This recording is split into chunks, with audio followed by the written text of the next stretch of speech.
I'm investigative journalist Molly Barrows. For years, I've covered the stories that made headlines in Northwest Florida and all along the Gulf Coast. Murders, missing persons, and mysteries of all kinds. These cases are far from over for many victims because the full story has yet to surface. Join me for Gulf Coast Confidential, where I dive into the saltier side of the South and expose the lies, greed, and corruption that often weighs down the truth. It's time to turn the tide and get a shot at justice. Hey y'all, I'm Molly Barrows, and welcome to the Gulf Coast Confidential podcast, where we cover crimes and cases that bubble up in Northwest Florida and beyond. And today, my co-host, as always, is Pam Hill, pharmacist and victims advocate. She and I are talking about an issue that is not as gruesome as murder, a topic that we often cover on this show. But as a pharmacist, it is an issue that is near and dear to Pam's heart. This episode is called Unnecessary Middlemen Force Patients to Pay More for Prescriptions.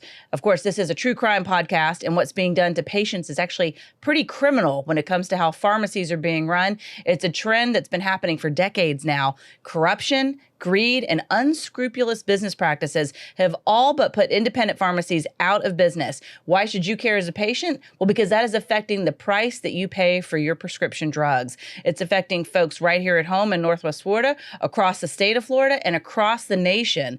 A big part of the problem is pharmacies benefits managers, or PBMs. So Pam, I'd like for you to tell us a little bit about what PBMs are before we're excited to have an expert on the show today to talk about that, Johnny Brooklere with Brooklere Pharmacy. But before we get to that, just so folks know, what are PBMs? Okay, that stands for Pharmacy Benefits Managers. They're a go-between or a middleman between the drug manufacturer, the pharmacies, and the health insurers. So you've got three people. Typically, a middleman goes between one and two. So we've got these, in my opinion, unnecessary middlemen that do some fuzzy math and make the numbers work for them. You know, there is a lot of frustration with the healthcare system right now. It's broken, and we see a lot of people looking at it, and we've looked at it long enough. It's time to do something, but we definitely, I want to start at the beginning, that we do not advocate violence. That's right. And of course, you're referring to Luigi Mangione. I am. The assassination that he did of the CEO of a healthcare company that he wasn't even a part of, but he represented the system that has upset him and so many people, as we saw in response to that heinous crime. Right. Well, and as we talk about this today, you'll see where some of that frustration and misinformation and passion comes, because what we're fixing to talk about is simply not right. It's wrong. It's a biased situation. It's basically, I just want to go here for a minute, it's un-American. Absolutely. And it's about the bureaucracy and how frustrating it is for the average American who just wants to take prescriptions that their doctor have given them. Right. And they're already being stretched in the pocketbook on so many other fronts, whether it's insurance or housing or grocery bills. So our meds are one of those things that people need and they can't necessarily control. But if there's a bureaucracy that's affecting the prices that they pay, knowledge is power. And that's what we're here to talk about today, is empower people with the knowledge that they can do something about it. But we first have to understand what the problem is. And here with us now to explain that, who is certainly an expert, he's been dealing with this for years now, Johnny Brooklere, pharmacist and owner of Brooklere Pharmacy, which has 3 locations in the Birmingham area. Pam and Johnny have known each other for years. Pam basically grew up with the Brookleres, and she's known him and worked for his pharmacy as well. Right. Since we were teenagers, just a few days ago. Not very long ago. Well, Johnny, thank you so much for joining us today. We appreciate you being on Gulf Coast Confidential to talk about this issue.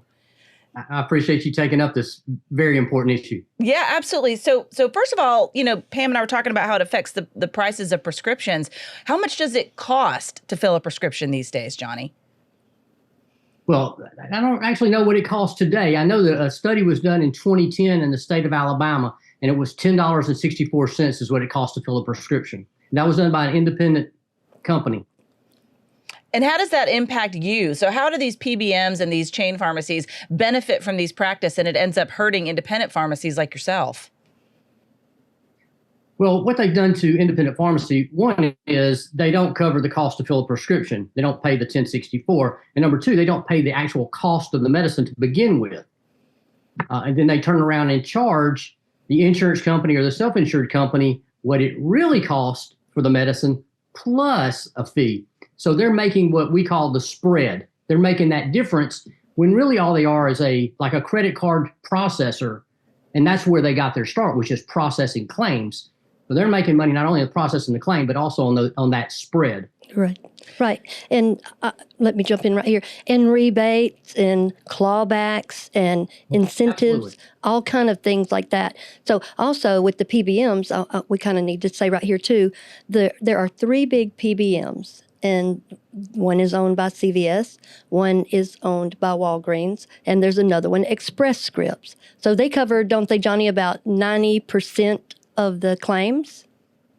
Yeah, the top 3, the top 3 do about 87%, but then they have a business relationship. The top 3 do 79%, but then they also have another one that does another 3 or 4%, and then you have a total of 4 that control 94% of every claim processed in the United States. Wow. So there really is no negotiating, no deal. They control the market all over the U.S. And they represent the very industry that is benefiting from these practices. It sounds like that most of these people are somehow associated with, if not directly connected to, these giant chain pharmacies. Well, they control it from top to bottom. So they own the pharmacy, they own the mail order houses, they own the specialty drug suppliers, and they determine what goes to a specialty, and they're sending it and referring it to themselves. They pay themselves more than what they pay the independent pharmacy. They have it controlled all around. In fact, in some instances, for example, with CVS, they own Caremark, which is the insurance company. So they own the whole gambit. One thing I thought was interesting in talking to Pam about this, and maybe you can dive into it a little more deeply for us, but just how they encourage patients to use chains and even mail order. And it, at first glance, it seems like with some of these discount cards that they offer, here, get $5 off your next prescription, or, mail order, sign up for a subscription of mail order and we'll give you a discount of drugs. And again, it almost cuts out the independent pharmacist or even people needing to see the pharmacist directly, because it's treating pharmacy almost like you're just ordering from Amazon clothes, or you're ordering, going in and picking up candy out of a candy machine. It's not treating you guys necessarily as the professionals that you are, and the importance of people just needing to be able to talk to a pharmacist and ask questions about the pills that they're taking, because medicine is complicated and it can have a different effect on your body. Everything from, side effects to why you need it, what's the difference between a generic brand and a name brand. All the questions that you would need to talk to a pharmacist, face to face, on top of these discounts that they're claiming to give. And I kind of went off a little bit of a tangent, but Johnny, I was hoping you could talk a little bit about how these discounts that they offer really don't necessarily benefit people, and it ends up hurting them maybe more in the long run than they realize, just to save $5. Absolutely. Great question with a lot of information there. First of all, the patient should have the choice. If you come to Brooklere Pharmacy and you're not treated well, you should have the choice to go to the pharmacy you want to go to. What's happening now is it's $10 a month to get a prescription filled at Brooklere Pharmacy or any independent pharmacy in this example. And yet you can get a 3-month supply for that same price, yet they won't let the community practitioner fill a 3-month supply. Or if you are filling a 3-month supply, you're charging $30. So the consumer's got a choice. Am I going to spend $10 a month or $30 for 3 months, or go mail order and just pay $10 for 3 months? Well, if you want to use mail order, God bless you. You're the consumer. You should have the choice. And what pharmacy is saying is give the consumer the choice where they want to go, what's better for them. Some like to have that pharmacist in front of them so they can ask those questions. Some want to go mail order because they just want it shipped to their house. But let the consumer make that choice. And then the big thing of that is the money stays within the state, whether it's the state of Florida, the state of Alabama, whatever. It stays in the state as opposed to going out of state. Now, how does it affect the consumer money-wise? One, it costs you more to go to an independent. But also it runs the price up of your insurance premium. Or if you're a self-insured company, it runs their healthcare costs up, because the price to get it through mail order is a different price than it is to get it from an independent. They're paying much more. Yeah, my insurance, for example, you touched on something, and not to interrupt you, I'm sorry, we have a little bit of a delay, but my insurance, like, for example, wants me to use a chain pharmacy. And until we started having these conversations, I didn't even realize that my choices were being limited by that. I mean, it's obvious stating it out loud now. Okay, my insurance wants me to go here. Of course, I'm going to go here to this chain pharmacy because I'm going to not pay as much as I might going to a different pharmacy. But at the same time, what if I don't particularly like this chain pharmacy? What if I've had bad service at this chain pharmacy before? What if I would rather talk to a pharmacist that I've known for years, you know, like Pam or yourself, for example? It's not a very transparent process, I guess, is what I'm trying to say. People don't realize that they're basically being moved around the board without any choice at all in the game. It's a couple of key words to remember, and you've used both of them. One is transparency, okay? And then the other is the spread. So let's look at that spread between what's actually being paid for the medication and what is being paid to the pharmacy versus what's being paid by the insurance company. Look at the spread, but then transparency. Let's lay it all out on the table. As far as community pharmacy goes, all the numbers are there. They know what we pay for medicine, but pay us what we really pay for the medicine, okay? And make it a fair fee. Make it transparent. What about the rebates that they're getting? They're getting all this money back. And every time they increase and get more in rebates, it's more money for the PBM. They're not sharing that with the purchaser of the insurance, which could be an individual. It could be a company that's paying for it for their employees. Or if it's a self-insured company, it's the company itself. So they should share in those rebates. They're the ones generating the rebates. They should be sharing those rebates. And if they shared those rebates in a fair manner, all insurance premiums would be going down instead of up.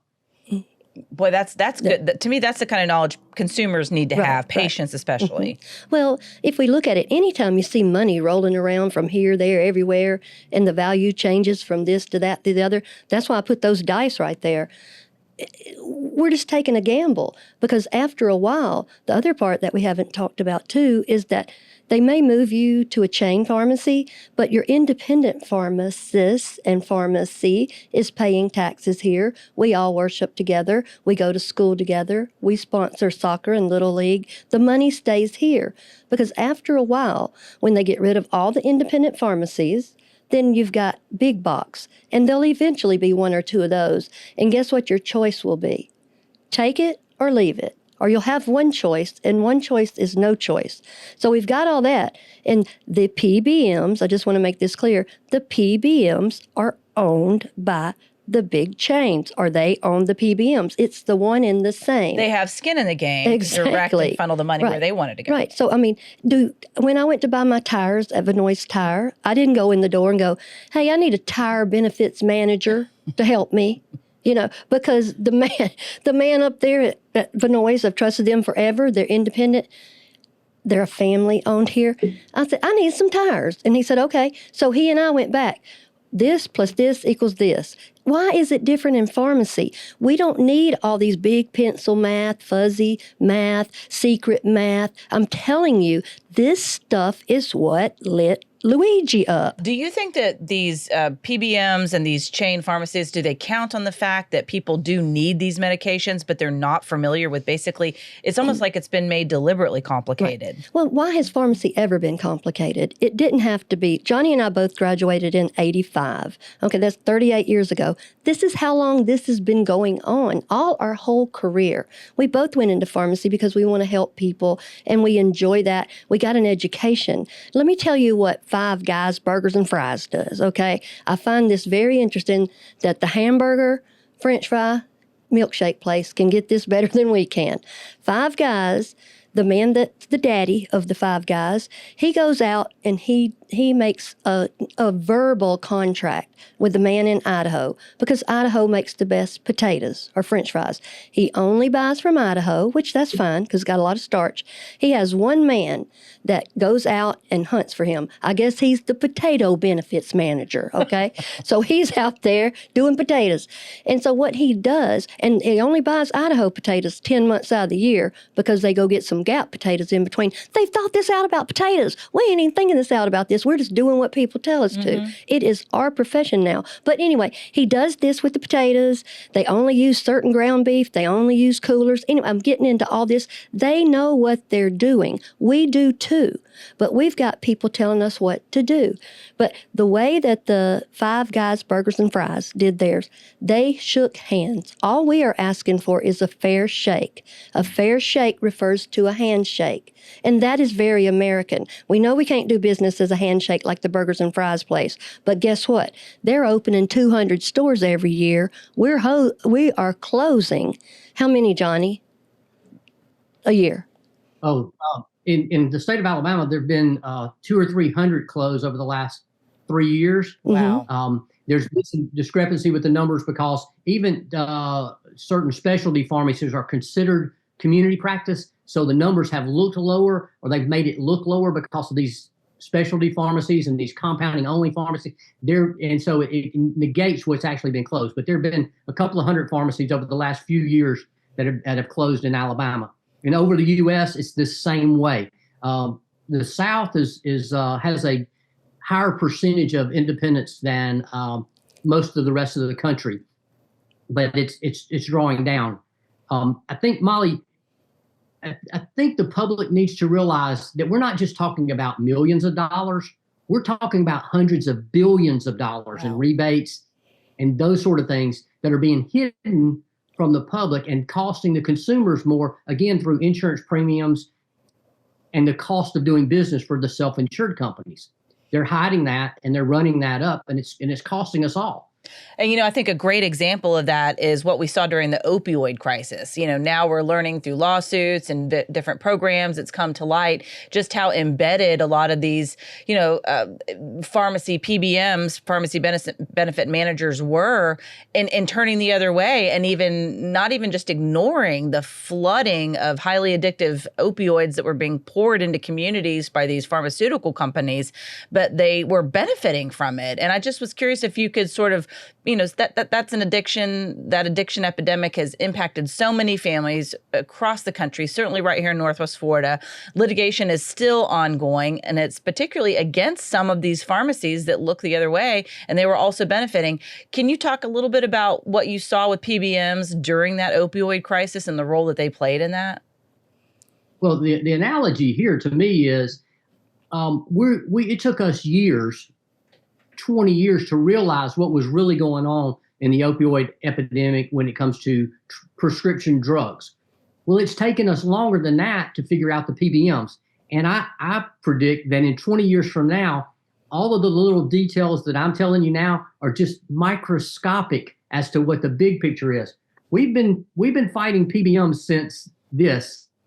For those viewing, don't realize a VHS tape, okay? We had a PBM 101 VHS tape back in the 80s or early 90s. Wow. Knowing what was going on, but it's just now getting into, in fact, it hasn't made mainstream media yet, but it is getting into Washington and in Alabama, into Montgomery a little bit. And it's a nonpartisan issue. It affects Republicans and Democrats equally. It's bad for everybody. And maybe they'll all get together and sing Kumbaya and come up with a solution. Actually, we've got a solution. It's just a matter of getting the bill passed. Yeah, actually, I would love for you to talk a little bit about that, because it does seem like that the goal is to basically see zero independent pharmacies, that they want a monopoly, if you will, and control over the pharmaceutical industry from, like you said, from top to bottom. Some independent pharmacists are even using their college funds to pay bills because they just can't even afford to cover the basic costs of pharmacy, prescription drugs that people are trying to get filled. What are the solutions? What can people do? What can the pharmacist industry do as well? Well, pharmacists are not asking for a handout. Like I said before, we want the patients to make the choice. We feel like, I do at Brooklere Pharmacy, that we do a good enough job that we're going to attract enough business to make a living. But we've had to use retirement money, money we've saved over the years with the business and being very frugal. Pam can tell you my dad's extremely frugal and has been since 1968 when he opened the pharmacy in saving money. But we've had to spend that money. We've had to keep the doors open, to keep our staff, and to keep fighting. We've had to do that. So we're not asking the government for a handout. We're just saying level the playing field, okay? The cost of doing a cost of a drug, again, we talked earlier, there's national data out there, one called NADAC, NADAC, NADAC, even the PBMs, when they were reporting to Congress, used that term NADAC. But when they used the term NADAC, that's what they were charging as a cost to the insurance companies. Yet NADAC is not what they'll pay the pharmacy. They pay the pharmacy less than NADAC. Okay, again, there's the term, there's part of the spread. What we're fighting for is transparency. We want transparency. Same copay. If you level the copay, the consumer gets to make the choice. The same reimbursement. And we may have talked a little bit about this earlier.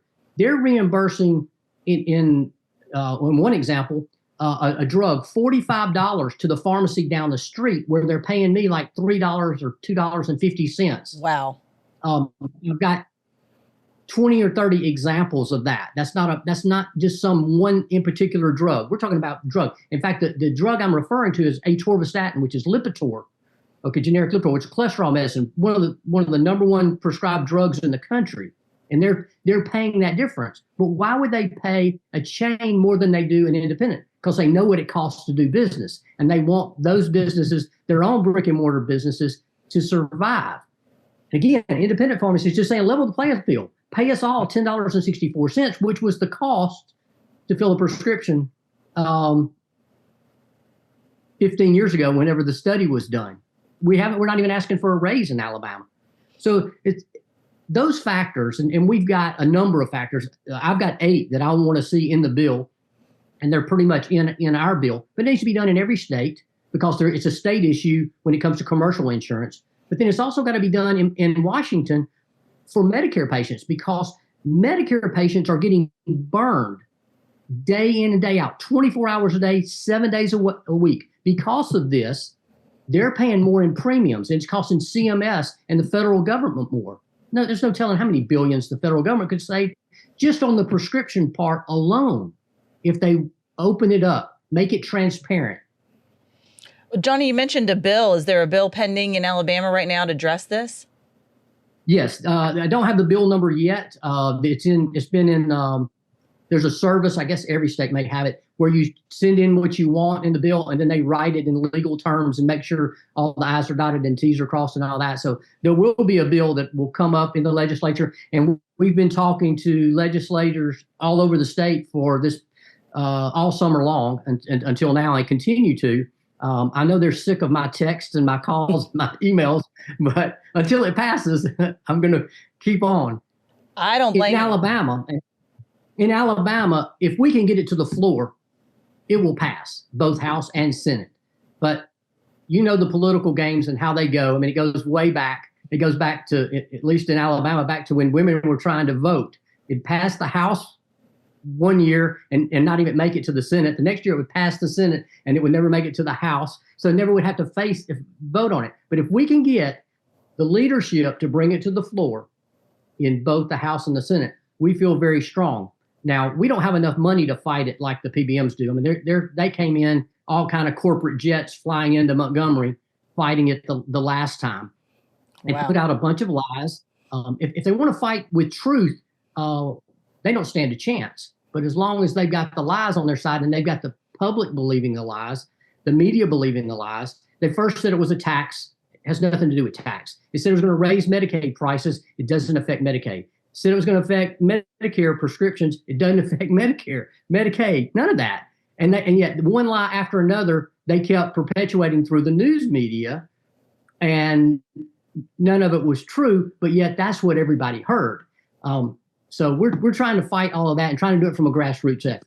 Absolutely. Well, it sounds like they have the deep pockets, as is the situation in so many other, I go to the gun industry, the insurance industry. If the pockets are deep enough, they can control the narrative. And that's why I think it's so important that you're speaking up on behalf of patients and pharmacists as well. Just, you're not asking for anything unreasonable. Like you said, it's just to level the playing field and have it be fair. And I think they're counting on the public's ignorance, and probably even to a great extent, the average media person's ignorance. Because if you don't cover this issue day in in and day out. If you're not a pharmacist like you and Pam are, you may not realize what exactly is happening. So I think this is why it's so important for people to understand, especially when consumers and the average person is hurting, whether it's Florida, Alabama, across the country. They're paying such exorbitant amounts of money for housing, for eggs, and they know people need their medications to survive in many cases. Right. So it's almost like they're holding independent pharmacies as well as patients hostage, not just to the system that they've created to benefit themselves, but also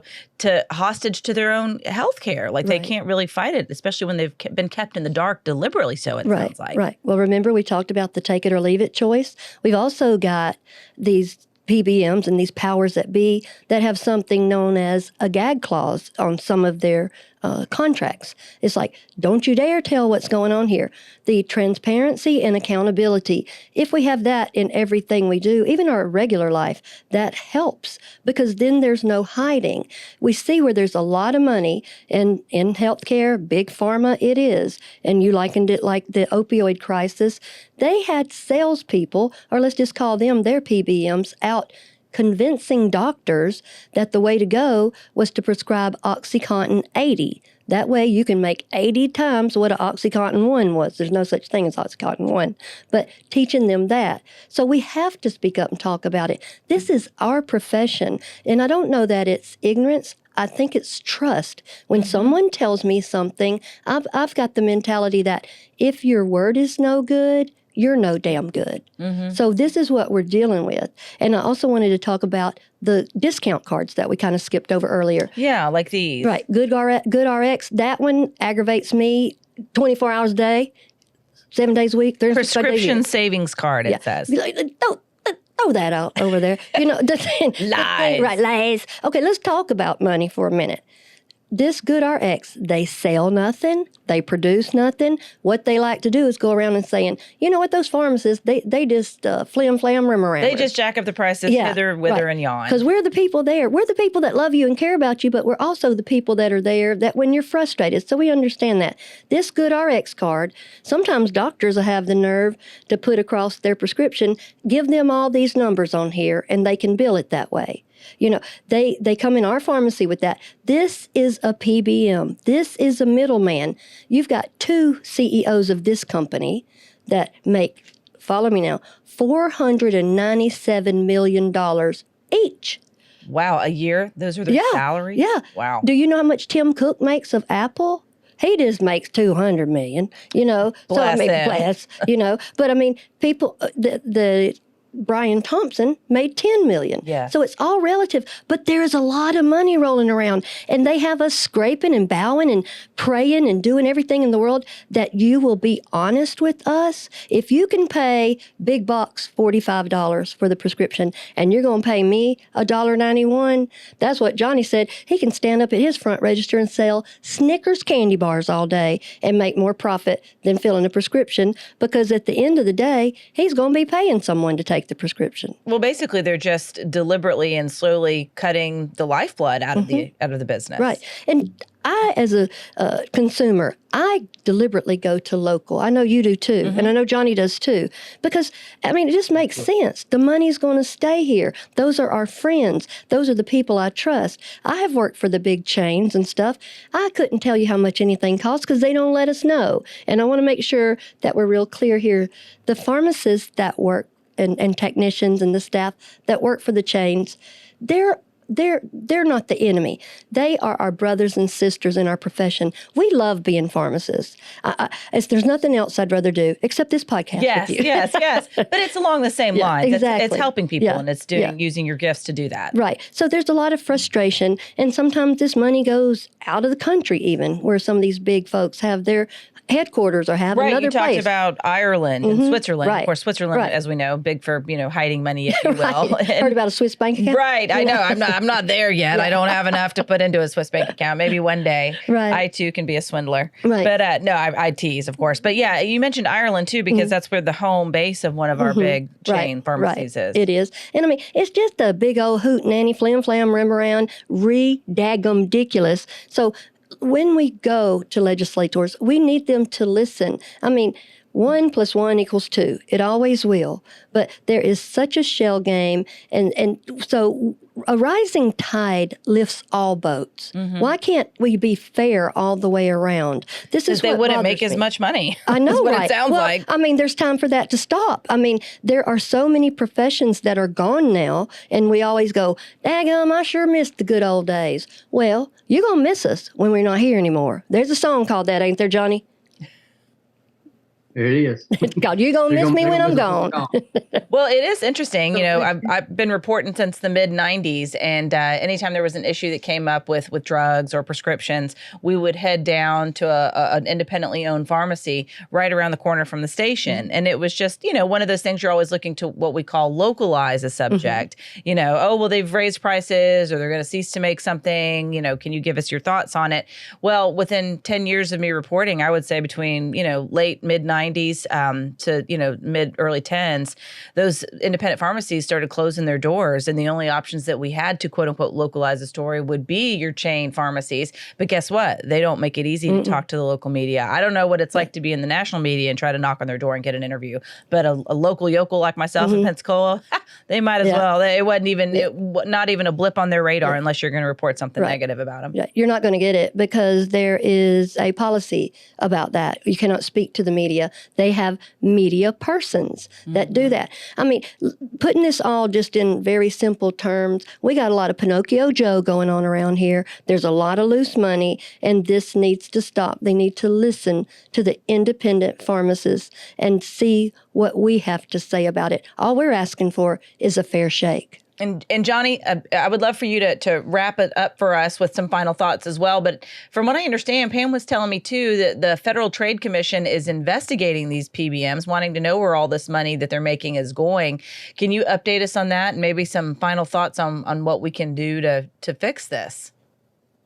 Well, the Federal Trade Commission actually helped create the problem, or at least didn't stop it. 20 years ago, we were fighting the mergers, and they just said, no, you're just loudmouth pharmacists, whatever. You know, it's just going to decrease costs. It's going to decrease costs. It's going to decrease costs. Well, it didn't. Costs kept going up, and costs were going up exponentially compared to what the actual costs of drugs were going. Why? Because they were pocketing so much money. And you talked about foreign money going out of the country. Well, it's going out a whole lot more than we know, and we're just learning now. When I said earlier, we're going to know the whole truth 20 years from now. But what we found out more recently is the rebate money is going out of the country first, and then they bring a little piece of the pie back in the country and then tell the self-insured companies and the insurance companies, hey, we'll give you 50% of our rebates.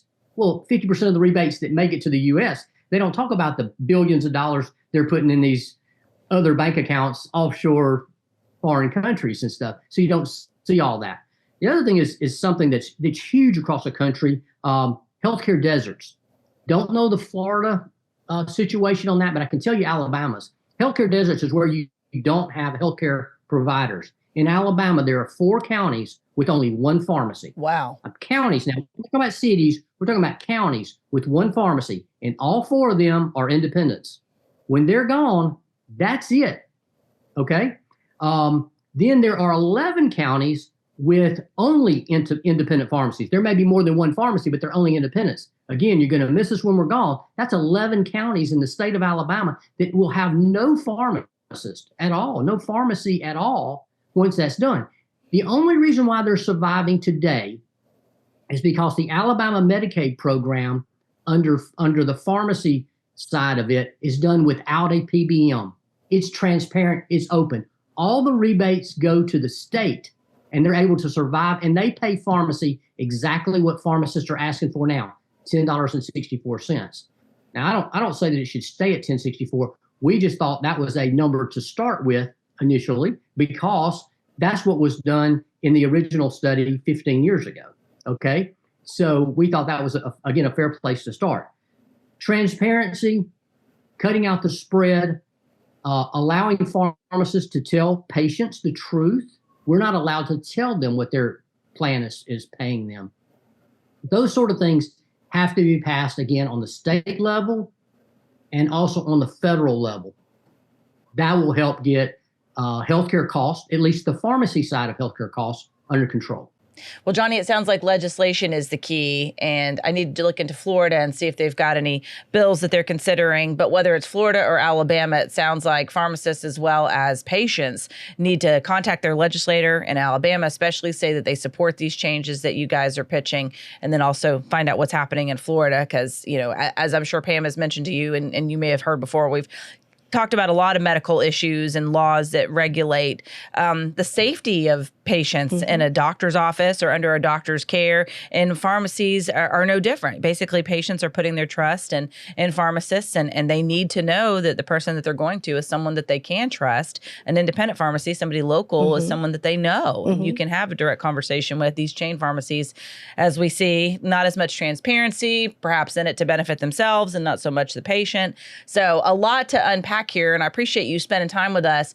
Is there anything else that people can do to make sure that they're getting the best quality care from their pharmacist that they can?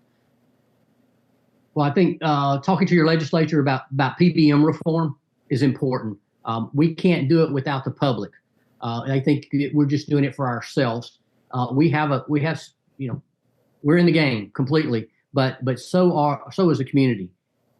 They've got to be vocal about that. As far as your pharmacist, you should go to a pharmacist just like you go to a doctor, someone you trust, someone you know who's going to take care of you, someone who's got your best interest at heart. As long as you're doing that and you're given the choice with your insurance, when you're asked and you have a choice on insurance, you find an insurance that gives you that choice to choose your pharmacist, just like you get to choose your doctor, your plastic surgeon, or your cardiologist, whoever. You should be able to do that.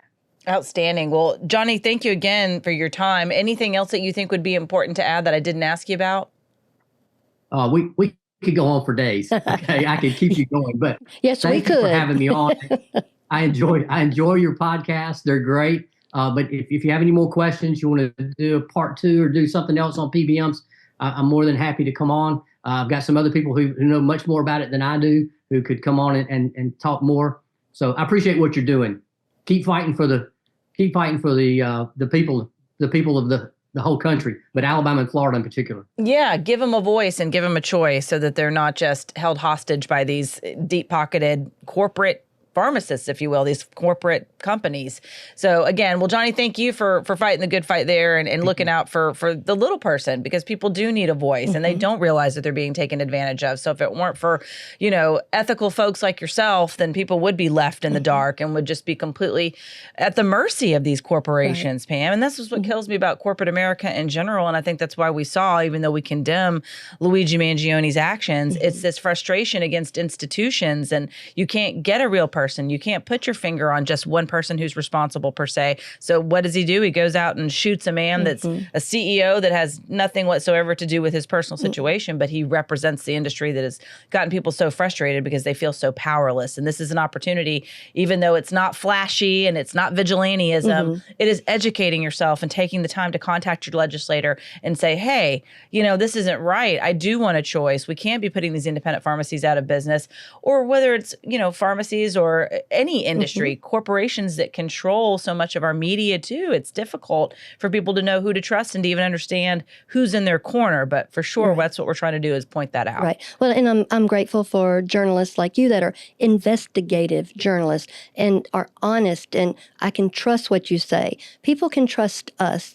I appreciate everybody that chooses whomever your pharmacist is, but an independent pharmacist where you can come up and talk to us. There is no other healthcare professional that you can walk up to and say, hey, I need to talk to you. Don't need an appointment. Don't have to pay us. Don't have to do anything. We love being pharmacists, and all we're asking for is a fair shake and to just be able to continue our profession. Absolutely.